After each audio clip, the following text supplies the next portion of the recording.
Hey guys, Jacqueline Fernandez here at the Alert Center. Thank you so much for joining us this afternoon. Today on First Alert 6 Scam School, we're talking about a dating scam that unfortunately left one consumer $10,500 scammed out of that amount of money and with no date to boot. So here to kind of warn us about the specific website is Josh Planos. He's joining us with the Better Business Bureau. So Josh, thank you for your time today and welcome to Scam School.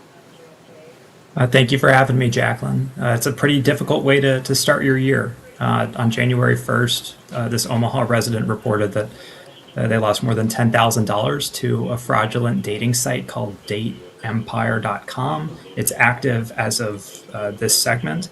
The site promises you that after you exchange some messages with people on the platform, you're able to get their real contact information to continue that relationship off-site. But as this person experienced, sometimes that doesn't happen. They just keep taking your money while dangling that promise of companionship. This is going to be something that gets reported pretty consistently in the coming weeks. We've got Valentine's Day not too far away from now, but this is really based not just on this report, but on additional reports received about dateempire.com. This seems to be a scam that's designed to string people along financially.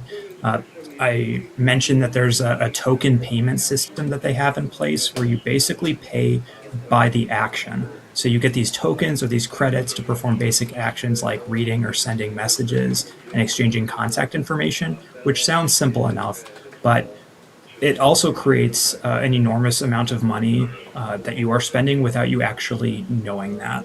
And that creates confusion for consumers and understandably is not necessarily the most straightforward way to conduct business. Yeah, I mean, the term Bitcoin came to mind when you said a token system. So clearly there are some issues with that one as well. But meantime, I mean, this is just imagine putting yourself in this person's shoes, right? I mean, you're scammed out of hundreds of thousands of dollars. And then to boot, I mean, you have no connection with a real person. So what are some tips to avoid becoming the next person scammed here in Nebraska for this one, Josh?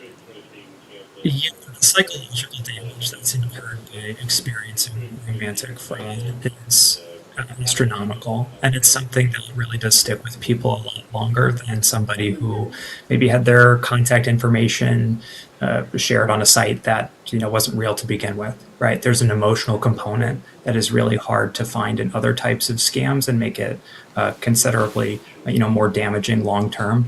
There are so many online dating sites out there. If you drive down Dodge, you can even see billboards for dating sites, right? And seemingly new ones pop up, each and every week. So it can be difficult to know what is like a real one from what is one that might not have infrastructure, might have a token payment system attached to it.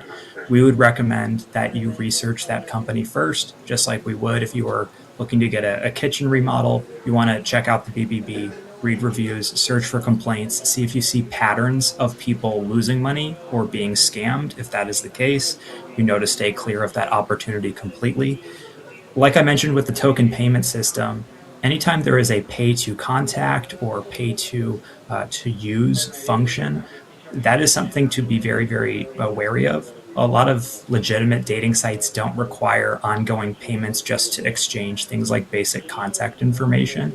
Usually it's something like a monthly membership fee, right? So if a site is charging you to communicate, that's a red flag, and you can see how you could maybe get into some deep water there without really knowing it if you're paying by the action and the actions aren't exactly telling you in real time what they cost. So another way to word that is to look for clear pricing and terms. Sure, yeah. And, I mean, whenever people say they're sending money somewhere, oh, I just met this person, I'm sending money. Usually that's a huge red flag as far as, the discussions that we've had about pretty much every scam that we've talked about. What are some situations, I mean, dating wise, somebody that is just online that you haven't really met in the flesh yet, why do people fall victim to this so often? That's a great point.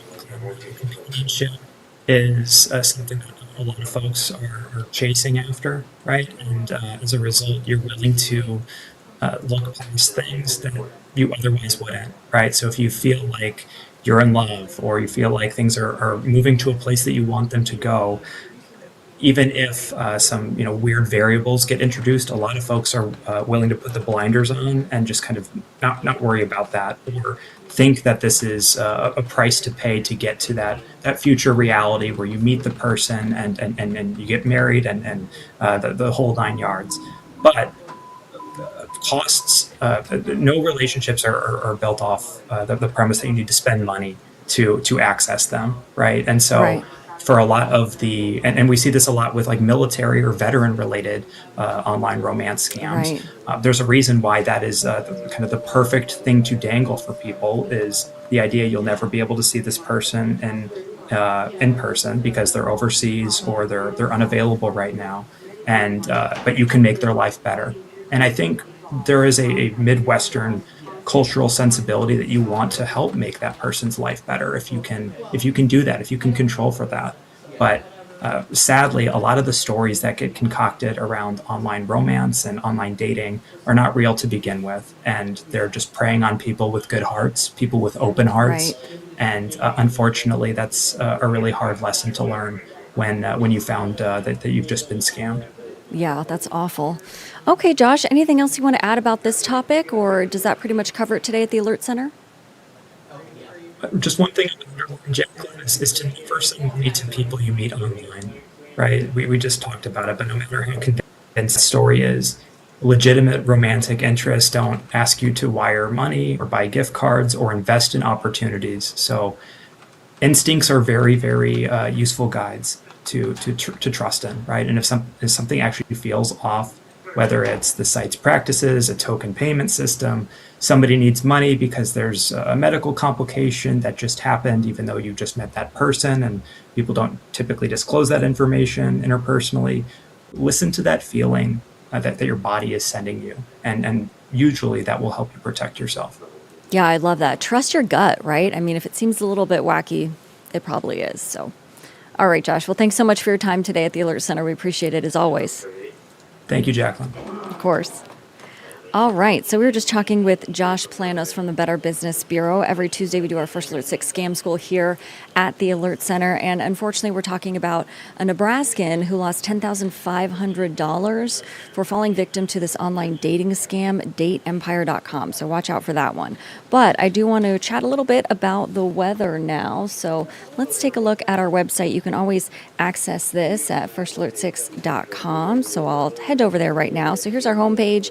And then I did pull up First Alert 6 weather for you with Senior Chief Meteorologist Rusty Lord right here for us. So he anticipates temperatures starting very mild, near 40 degrees, you can see.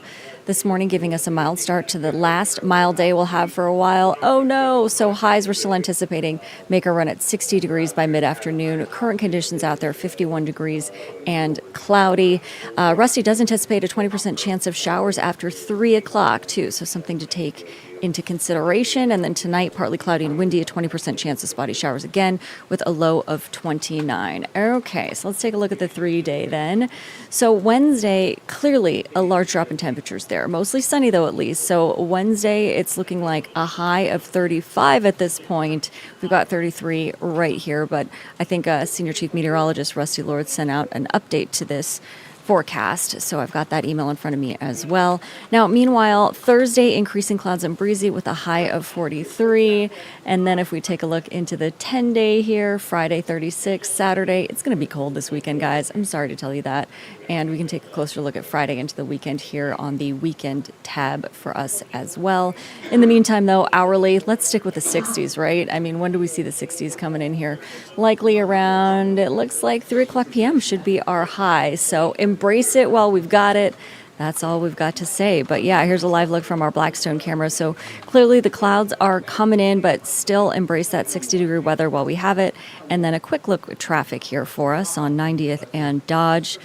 Got the green light, perfect. Traffic flowing smoothly now at American National Bank, you can see. And still gray skies out there. But again, it is 60 degrees, or at least that will be the high later today. So embrace it while we've got it. Until then, please do stay tuned for our broadcast with our Dave Zavolinsky. That's coming up at 3 p.m. Enjoy the outdoors if you can today. Go on a little walk during your lunch break. Do what you can because it's getting cold out there. All right, guys, we'll see you at 3.